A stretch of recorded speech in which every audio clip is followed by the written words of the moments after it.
नमस्ते। आजको नेपालखबर.com मेरो एउटा राजनीतिक लेख छापिएको छ नेपाली काङ्ग्रेसका बारेमा, विधानका बारेमा। त्यो लेखलाई म जस्ताको तस्तै यहाँ वाचन गर्दैछु है। सुरु गरौँ आफ्नै बखानबाट। जीवनको उकाली ओह्रालीमा पहिलो 15 वर्ष स्कुलको पढाइ, तास खेल्दै, मामा घर आदि भन्दै बिते। त्यसपछिका 6 वर्ष स्कुलको सट्टा कलेज भयो र जागिर पनि थपियो।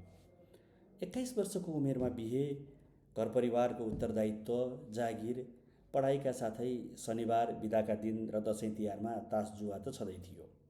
28 वर्षको उमेरमा हुँदा 3 बच्चा, 34 वर्षको उमेरमा बुबाको स्वर्गवासले समाजसँग खारिँदै गएको मलाई स्वदेश र विदेशका अनगिन्ती यात्राले धेरै कुरा सिकायो।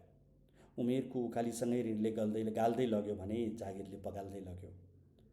अहिले 58 वर्षको उमेरमा पुग्दा 2 वर्ष स्थानीय स्कुलमा पढाएछु, झन्डै 5 वर्ष सरकारी नोकरी गरेछु, 23 वर्ष बैंकको जागिर खाएँ, 3 वर्ष प्रकाशन गृहको अनुभव र त्यसपछिका 2 वर्ष निजी क्षेत्रको कामले थकाइ मार्दै कहिल्यै फुर्सद भएन। अनि मेरा लागि अहिले आएर समयले कोल्टे फेर्यो। आफूले कलेज पढ्दा झन्डा समातेको नेपाली काङ्ग्रेस पार्टीले फेरि त्यतै सक्रिय गरायो र करिब 8 वर्षदेखि रोजीरोटी र परिवारका लागि बिताइने समय बाहेक आफ्नो सम्पूर्ण समय त्यतै बित्यो र बित्दैछ। जीवनमा मैले सबैभन्दा धेरै पढेको किताब कि त श्रीमद् भगवत गीताको हो कि नेपाली काङ्ग्रेसको विधान। सक्रिय जागिरे जीवनबाट बाहिर आएपछि 3टा काम गरेँ। पहिलो काम ब्याङ्किङका ट्रेनिङहरूमा पढाउन थालेँ देश विदेशमा। दोस्रो काम श्रीमद् भगवत गीताको प्रवचन गरेँ सामाजिक सञ्जालमा, यदाकदा साथीभाइहरूको घरमा गएर पनि। र तेस्रो सबैभन्दा धेरै गरेको देशभित्र र बाहिर नेपाली काङ्ग्रेसका विभिन्न तहका सदस्यहरूलाई नेपाली काङ्ग्रेसको विधान पढाउने र बुझाउने मौका पाएँ प्रशिक्षकको भूमिकामा। प्रशिक्षकको भूमिकामा नेपाली काङ्ग्रेसको विधान पढाउन मात्रै करिब 48 जिल्ला पुगेको छु। अनगिन्ती कार्यक्रमहरूमा सामेल भएको छु। त्यसैले समय समयमा काङ्ग्रेस पार्टी विवादमा पर्दा अथवा काङ्ग्रेसले नराम्रो काम गर्दा साथीभाइ र परिवारका सदस्यले भन्छन्, तैँले पढाएको काङ्ग्रेसले के गतिलो काम गर्थ्यो, यस्तै हो नि। जेसुकै होस्, काङ्ग्रेसका विधानका धारा उपधाराका विषयमा म जोसुकैसँग छलफल गर्न तयार छु, बहस गर्न तयार छु। मैले नेपाली काङ्ग्रेसको विधान बुझ्छु, यो मेरो घमण्ड हो।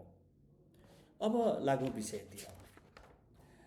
काङ्ग्रेसको विधानले सभापतिको पद रिक्त हुने 4वटा अवस्थाको परिकल्पना गरेको छ। पहिलो, अधिवेशन, नियमित अधिवेशनको बेलामा जहाँ सभापति चुनिन्छन्, सभापति लगायत केन्द्रीय कार्य समिति चुनिन्छन्, त्यो बेलामा खाली भएको हुन्छ।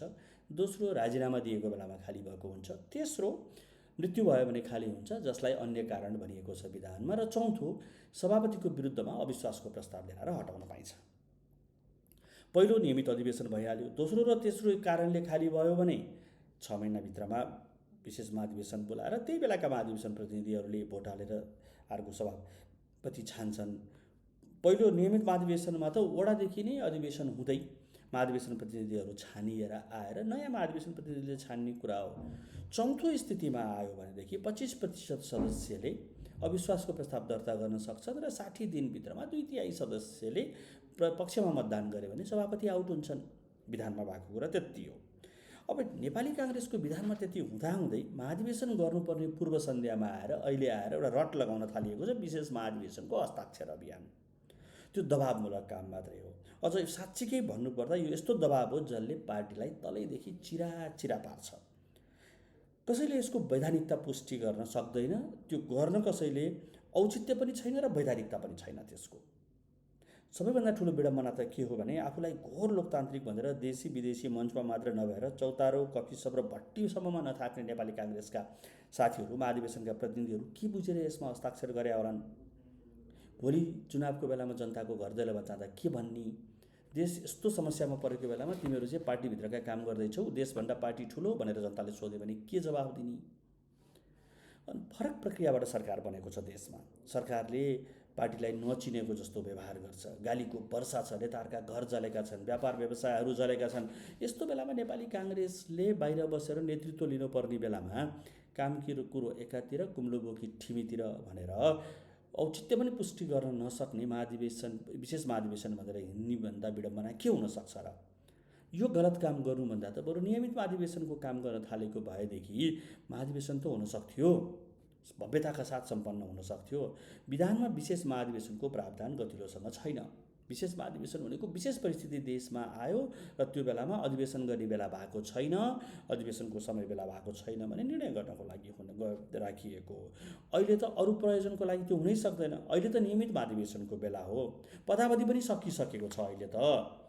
अहिले भएकाहरूको पदावधि पनि सकिने क्रममा छ। यस्तो बेलामा अवैधानिक हुन्छ त्यो विशेष महाधिवेशन गर्यो भने पनि। अब कि त काङ्ग्रेसले भन्नु पऱ्यो हामी नियमित महाधिवेशन गर्दैनौँ, तदर्थवादमा चलाउँछौँ, तदर्थवाद गर्नलाई एउटा सानो विशेष महाधिवेशन गरौँ, त्यसैबाट वैधानिकता दिउँ, संवैधानिक वैधानिकता दिउँ अनि चलाइरहँ भन्नु पऱ्यो। होइन भने त भएन नि। यदि त्यस्तो हो भने नेपाली काङ्ग्रेसले लोकतन्त्र छोड्यो भनेर घोषणा गरे हुन्छ विधान महाधिवेशनबाटै। अनि म भन्छु के मैले मेरा र मेरा सन्ततिहरूलाई यस्तै काम गर्ने नेताहरूको लागि यो भविष्य छोडिदिनु पर्ने हो? भोलि फेरि मैले काङ्ग्रेसका कार्यक्रमहरूमा गएर विधानलाई व्याख्या गर्नुपर्ने कसरी गर्ने? चौतारामा बस्दाखेरि अरू मान्छेहरूले मलाई तेरो काङ्ग्रेसले के गरे भनेर सोध्यो भनेदेखि मैले के जवाब दिने?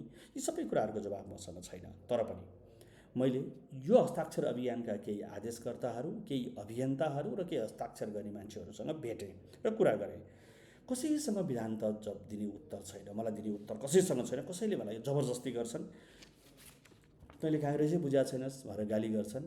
अझ यतिसम्म भने कि हिजो पञ्चायतको पेलाइ र राजाको धुलाइ हामीले खायौँ, त्यो बेलामा त चाहिँ विदेशी ब्याङ्कमा डलर तलब खाँदै थिएस्, अहिले आएर हामीलाई काङ्ग्रेस सिकाउनेसम्म पनि भन्ने भ्याए। विधानको धारामा टेकेर कुनै बहस गर्न सक्ने शक्ति कसैसँग थिएन।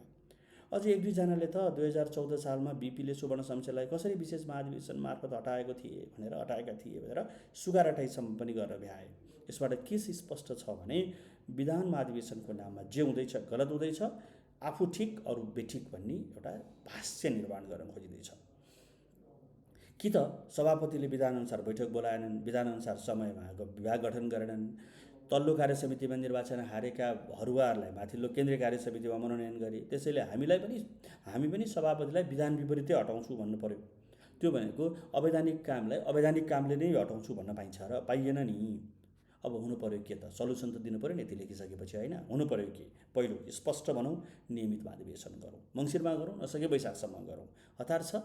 हिजो पनि महाधिवेशनका बेलामा हामीले विधानका धेरै धाराहरूलाई निलम्बन गरेको, यो पटक पनि गरौँ आवश्यकता अनुसार।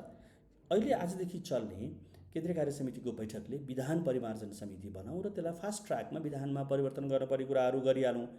वडादेखि जिल्लासम्मका अधिवेशन फटाफट गरौँ, प्रदेश अधिवेशनलाई केही समय दिउँ र त्यसपछि केन्द्रीय महाधिवेशन गरौँ, एक दिन पनि ढिला नगरौँ। दोस्रो, हस्ताक्षर अभियन्तालाई लाग्छ विभिन्न कारणले नियमित महाधिवेशन हुन सक्दैन र सभापति हटाउनै पर्छ भने अविश्वासको प्रस्ताव ल्याउँ। 25%ले लिएर आउन सक्ने र 60 दिनमा फत्ते हुने कामलाई 40% चाहिने र 90 दिन लाग्ने काममा अवैधानिक रूपमा किन जाने? अझ 60% भन्दा माथि हस्ताक्षर भइसक्यो भनेर सूचना सामाजिक सञ्जालबाट बुस्ट गरी हाल्न सक्नेले 67% पनि पुर्याउन सक्ला नि, होइन र? यदि दुईटा पनि भएन भने तेस्रो भनेको चिसै पानीले नुहाउँ। माथिका दुवै विकल्पमा नजाने हो भने मेरो भनाइ विशेष महाधिवेशन हुन सक्दैन। अनि हस्ताक्षर गर्ने र गराउनेले केन्द्रीय कार्य समितिको यो बैठक जब सकिन्छ नि, सकेपछि चट्ट लाएर चिसो पानीले नुहाउने बाहेक अरू केही काम छैन। यो कार्तिकमा पनि यो जाडोभरि चिसो पानीले नुहाउने है। तपाईँको दिन शुभ बितोस्।